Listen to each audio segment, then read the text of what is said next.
करीब 9 बजने वाले हैं। वक्त हो गया है आपके favourite morning prime time show 9 बज गए का। आपके साथ हूं मैं नेहा बात। हम शुरुआत कोरोना के साथ ही करेंगे क्योंकि दिल्ली से लेकर मुंबई तक कोरोना को लेकर डर है, दहशत है। सवाल यही कि क्या और सख्ती बढ़ाई जानी चाहिए, नियमों पर कड़ाई से पालन होना चाहिए, क्योंकि दिल्ली में लगातार 5वें दिन 100 से ज्यादा लोगों की मौत दर्ज की गई है। 6000 से ज्यादा नए मामले सामने आए हैं। वहीं मुंबई की अगर बात करें तो आज से वो नियम लागू किए गए हैं जिसमें दिल्ली समेत कुछ खास शहरों से आने वालों का कोरोना नेगेटिव होना जरूरी है। मुंबई में रेलवे स्टेशन और एयरपोर्ट पर उधर सरकार के अफसर तैनात कर दिए गए हैं।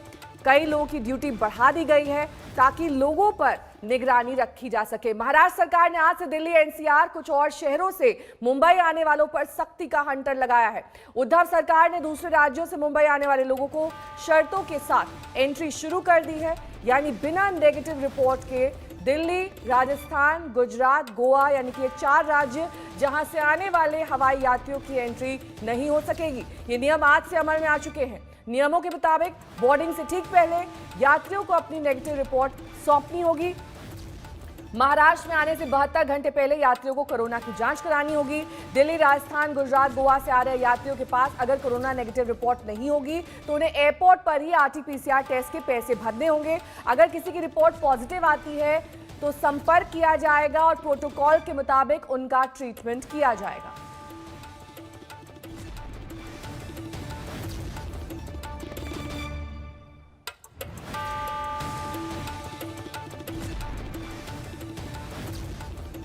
हमारे संवाददाता तनुश्री और साथ ही पंकज उपाध्याय दोनों मुंबई से इस वक्त जुड़ गए हैं।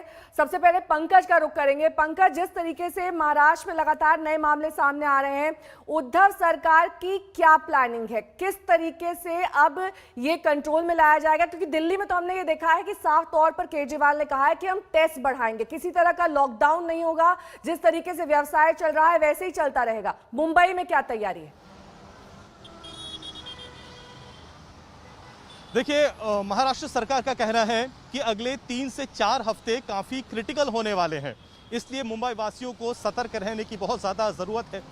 राज्य सरकार ने ये कहा है कि वो रिस्ट्रिक्शन लगाए, इसके बजाय लोगों को खुद समझदारी दिखानी पड़ेगी।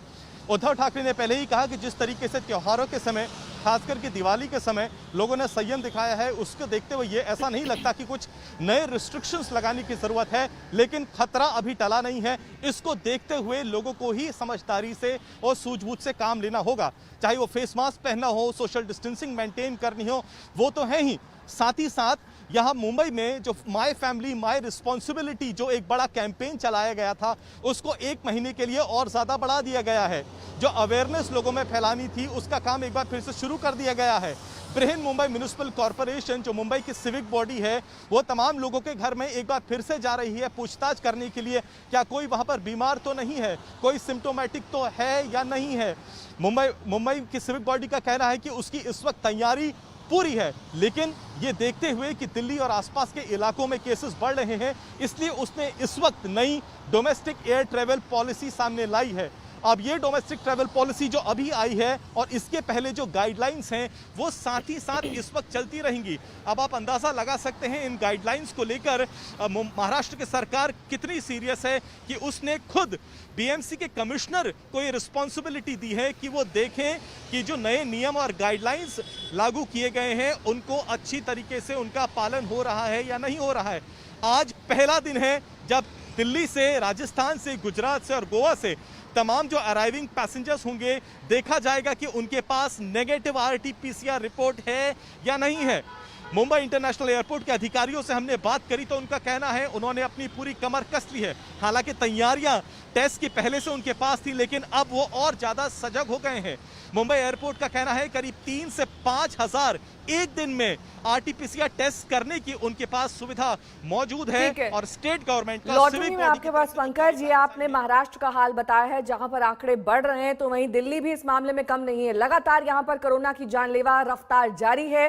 5वें दिन राजधानी में 24 घंटे के भीतर 100 से ज्यादा लोगों की जान गई है। नोएडा के बाद गाजियाबाद बॉर्डर पर भी दिल्ली से आने वालों की रैंडम टेस्टिंग की जा रही है। दिल्ली की सर्दियां इस बार कोरोना संकट के साथ दिल्ली में कोरोना का ग्राफ बढ़ रहा है, तापमान गिर रहा है और जहरीली हवा की वजह से मरीजों की हालत और भी गंभीर हो रही। नवंबर में ठंड ने पिछले 17 साल का रिकॉर्ड तोड़ दिया है। कुल मिलाकर दिल्ली इस वक्त महामारी, बदलते मौसम और बढ़ते प्रदूषण के साथ 3 मोर्चे पर लड़ाई लड़ रही है। प्रदूषण को लेकर जारी अलर्ट भी खतरे की आशंका बढ़ाने वाला है। 25 नवंबर को दिल्ली में प्रदूषण गंभीर स्तर पर पहुंच सकता है। ये हालात कोरोना की चपेट में आए मरीजों के लिए घातक साबित हो रहे हैं। दिल्ली में पिछले 24 घंटे में 109 लोगों की मौत हुई है। एक दिन में 6,224 नए मामले सामने आए। दिल्ली में अब तक कोरोना के कुल मामले 5,40,000 को पार कर चुके हैं। दिल्ली में इस वक्त 38,000 से ज्यादा एक्टिव केस हैं। दिल्ली में कोरोना के बढ़ते मामलों को देखते हुए नोएडा और गुरुग्राम के बाद अब गाजियाबाद ने भी दिल्ली से आने वालों का रैंडम टेस्ट किए जाने का फैसला किया है। गाजियाबाद बॉर्डर पर स्वास्थ्य विभाग की टीम ने बूथ लगाया है, जहां शाम को दिल्ली से लौट रहे लोगों की टेस्टिंग हो रही है। मास्क को लेकर भी गाजियाबाद में सख्ती बढ़ा दी गई है। इस समय मौसम तेजी से बदल रहा है और लोग संक्रमण से बेखौफ होकर लापरवाही के साथ घर से बाहर निकल रहे हैं। वायु प्रदूषण फेफड़ों पर असर करता है। इससे रोग प्रतिरोधक क्षमता प्रभावित होती है। ऐसे में कोरोना का हमला घातक हो सकता है। वो केसेस बढ़ने के पीछे हम लोगों ने तो एक तरह से फोरवॉर्न जिसे कहते हैं कि सभी को किया कि भाई अभी फेस्टिवल्स आएंगे तो कोविड अप्रोप्रिएट बिहेवियर का ध्यान रखना है। विंटर आएगा तो विंटर के अंदर भी इन सब बातों का ध्यान रखना है। विंटर में भी केसेस बढ़ते हैं। अक्टूबर, नवंबर, दिसंबर में सालों साल से हम देख रहे हैं कि ये दिल्ली और एनसीआर के इलाके में पॉल्यूशन जो है एक गहन समस्या बनी हुई है, जिसका एक जिसे कहते हैं बहुत अच्छे क्वालिटी का अभी तक पूरा कंप्लीट समाधान नहीं हुआ है।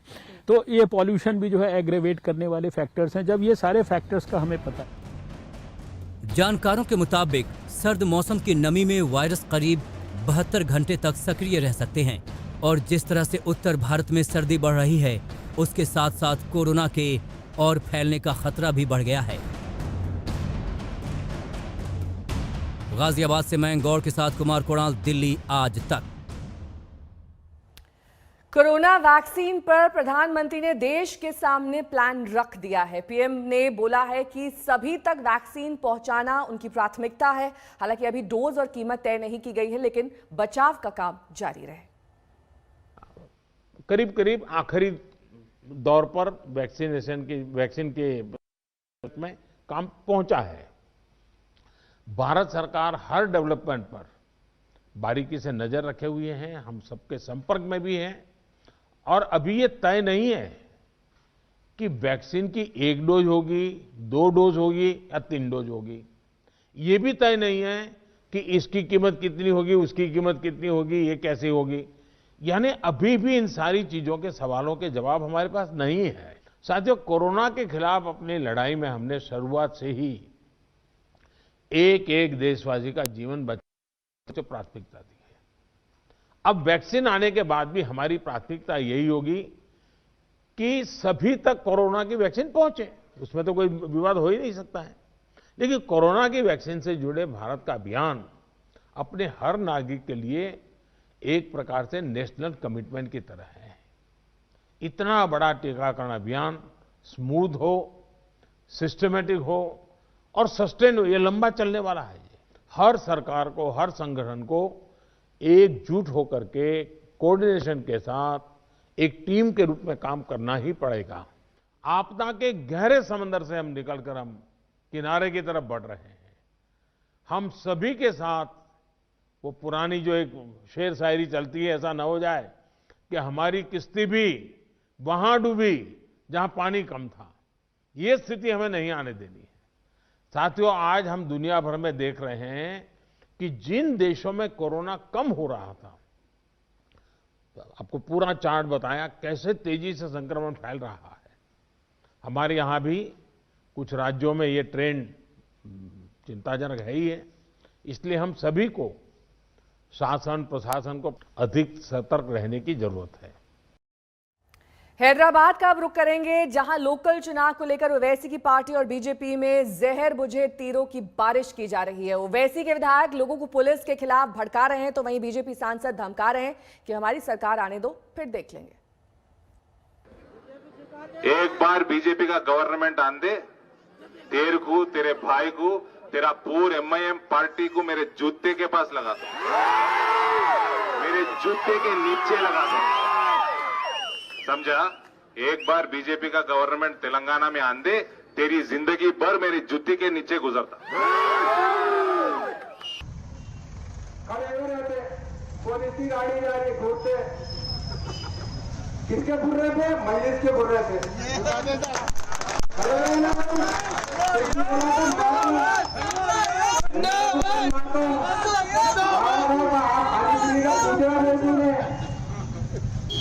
जाते जाते मारता कट, गाड़ी रोकते कि मिलाता, चालान मार रहा, जरा बोलो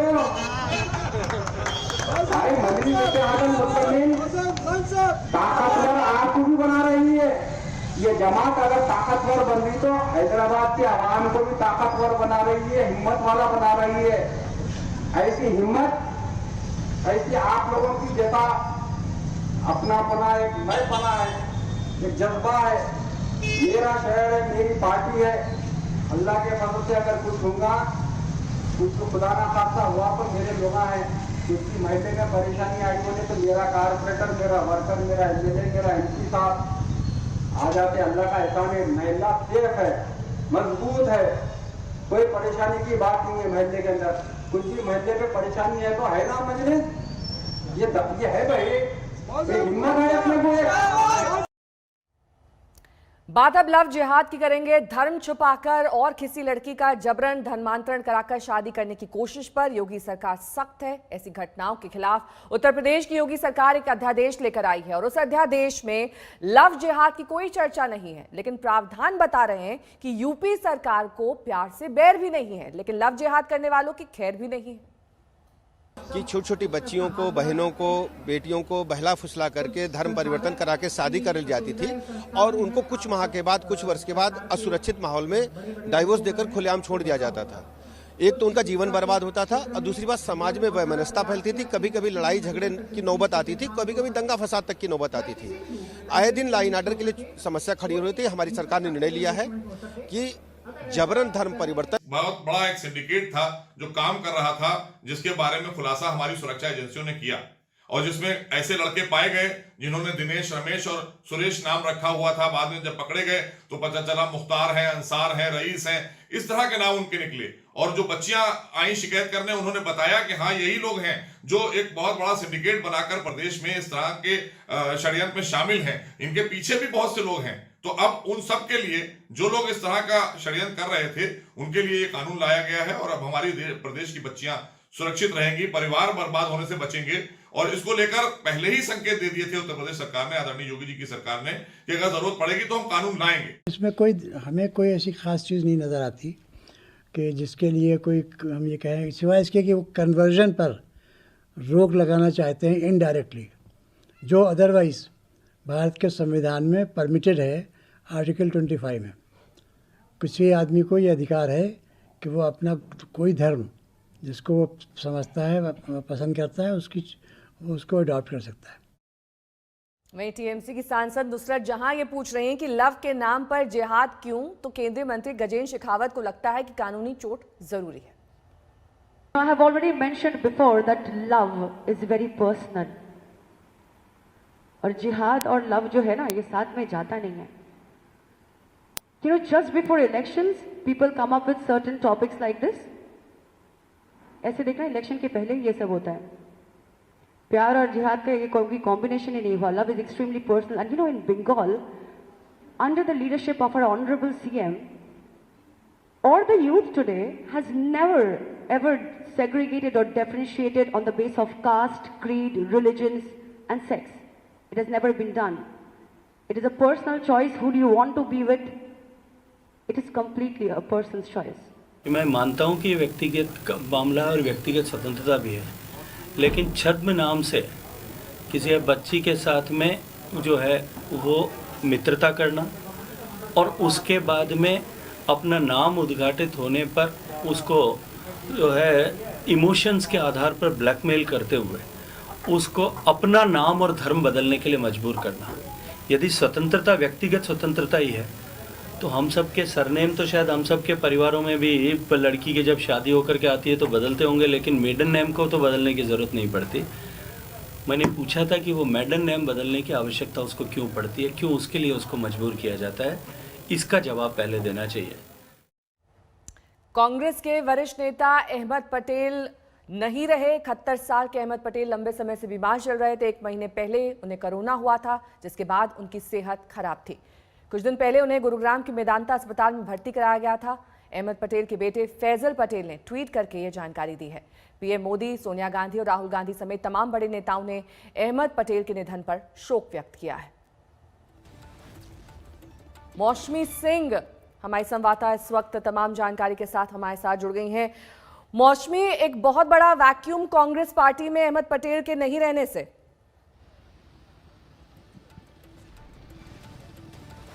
जी देखिए, अगर ये कहें कि अहमद पटेल कांग्रेस पार्टी के संकट मोचक थे तो ये गलत नहीं होगा। कई बारी उन्होंने जो ट्रबल शूटिंग का काम किया है, एक तरीके से पार्टी आला कमान और कांग्रेस कार्यकर्ता और कांग्रेस नेताओं के बीच वो एक डोर थे, एक माध्यम थे, एक साधन थे। अहमद पटेल, अगर कांग्रेस पार्टी का इतिहास हम ट्रेस करें पिछले 3-4 दशक में, तो अहमद पटेल कहीं ना कहीं हर एक उस निर्णायक मोड़ में अपनी भूमिका अदा करते हुए नजर आ जाएंगे जहां पे कांग्रेस संकट में थी। और न सिर्फ इंदिरा गांधी जिन्होंने उनको हैंडपिक किया था लोकसभा चुनाव लड़ने के लिए, राजीव गांधी के साथ भी उनके बहुत अच्छे संबंध रहे और यही वजह है कि वो ऑल पावरफुल मैन फ्राइडे के तौर पे सोनिया गांधी के लिए यूपीए के कार्यकाल में एक तरीके से पॉलिटिकल एडवाइजर के तौर पे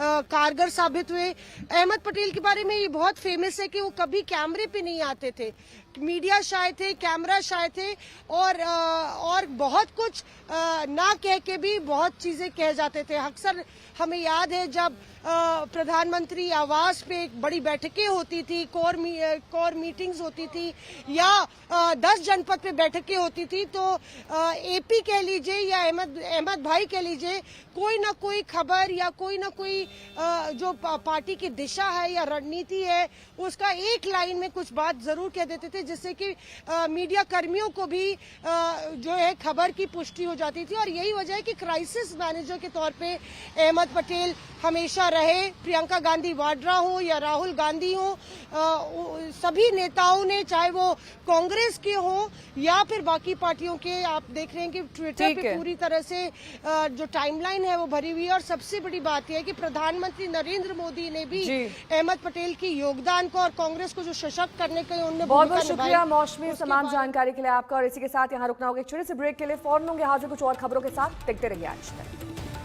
नमस्कार, मैं हूं अंजना ओम कश्यप। हमें उम्मीद है ये वीडियो आपको पसंद आया होगा। लेटेस्ट खबरों के लिए यूं ही देखते रहिए आज तक और इस वीडियो के पसंद आने पर लाइक, शेयर एंड सब्सक्राइब करना ना भूलें।